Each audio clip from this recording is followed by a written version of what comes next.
Nkwanirizaako gwe munnange akyagyekuumiddeko ensi Buganda anti munnange ensi Buganda kuno kwe kwaffe Kabanda Musoke ow'Ennabalanga Bukoba Kyaggwe akaala amatendo. Nze nkubuuzaako nateera olunaku olwaleero kansuubire nti munnange oli bulungi. Munnange tukyali mu katabo kaffe Omulembe gwa Muteesa ow'okubiri. Era akatabo kano kawandiikibwa omukulu Ernest Kibuuka. Era ng'olunaku olwaleero tutuuse ku mutwe ogugamba nti ekiwandiiko ky'ababaka b'olukiiko. Ababaka b'olukiiko baatumwa e Bungereza nga batuuse eyo baafulumya ekiwandiiko Luvookwaya mwe bannyonnyolera ensonga zonna ezaavaako kabaka ne gavana obutategeeragana. Mu kiwandiiko kino baagezaako nnyo okulambika ensonga mu butuufu bwazo n'okusangulawo ebyo ebyali bijwetekeddwa ku kabaka ebyalabikira mu kiwandiiko kya gavana kye yatuuma Withdrawal of Recognition from Kabaka Muteesa of Buganda. Ezimu ku nsonga ezaali mu kiwandiiko ky'ababaka zaali bwe ziti. Bannyonnyola ensonga ezaali zimaze ebbanga nga zeeraliikiriza Abaganda ne kabaka waabwe ng'eya Federation ya East Africa n'abagwira abaali beefuze obusuubuzi n'ebyenfuna bya Uganda nga tewalabikawo nteekateeka yonna mu gavumenti eraga nti abaddugavu nabo basobola okuvuganya n'abagwira mu busuubuzi bw'eggwanga lyabwe.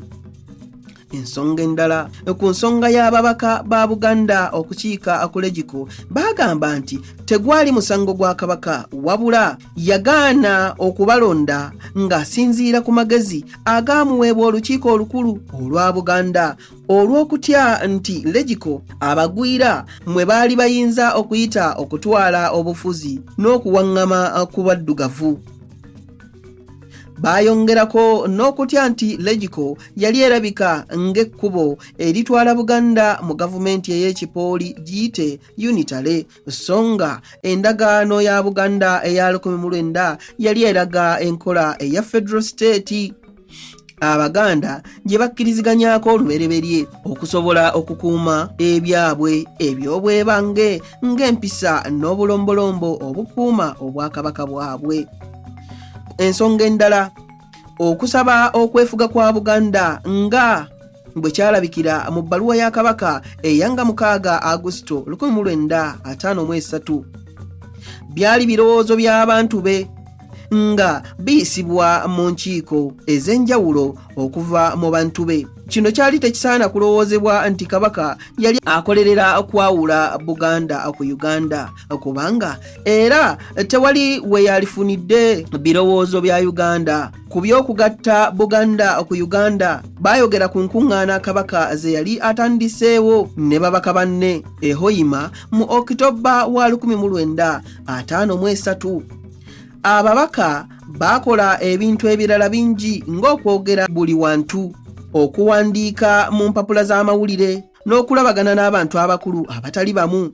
Mu bantu abakulu ate ab'omugaso be baalaba ye looya omukugu ennyo Kenneth Diploko QC eyayamba ennyo mu nsonga zino.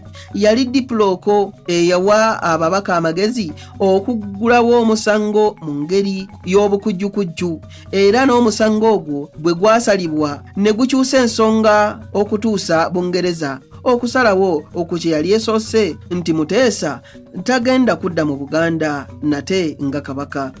Ababaka abo baamalira ddala emyezi 3 mu Bungereza nga basala amagezi okulaba nga Bungereza ekyusa ku kusalawo kwayo mu nsonga za kabaka.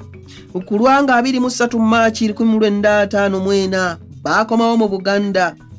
Ekyasinga obukulu mu alipoota yaabwe ge magezi ag'okuzza kabaka agaabaweebwa nga bakoze bino: okuwaaba omusango mu kkooti, okusaba gavumenti ya Bungereza eteekewo akakiiko Royal Commission kitegeeze endagaano ya 1900 oba nga ye yavaako obuzibu. Abange ebyo nno osiibisuseekaawo wabula munzikirize nzire Ennabalanga Bukoba Kyaggwe tuddiŋŋana ate mu kitundu ekirala ng'ate munnange nkuwa ebirala. Ayi Katonda kuuma Namulondo.